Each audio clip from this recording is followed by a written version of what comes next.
ৰাজমাহ কাৰ কাৰ প্ৰিয় বাৰু? বহুতৰে প্ৰিয় নিশ্চয়। ৰুটিৰ লগত খাই বৰ ভাল লাগে নহয়নে? ভাতৰ লগতো ভাল লাগে বাৰু। প্ৰথমে আদা, নহৰু, বিলাহী, পিঁয়াজ মিক্সিত খুন্দি ল'লোঁ।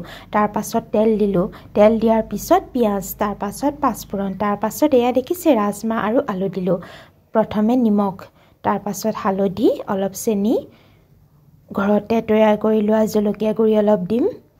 ঘৰতে বনাই লোৱা মছলা অলপো দিছোঁ। এয়া তাৰ পাছত এয়া দি বহুত দেৰি ভাজিলোঁ মই।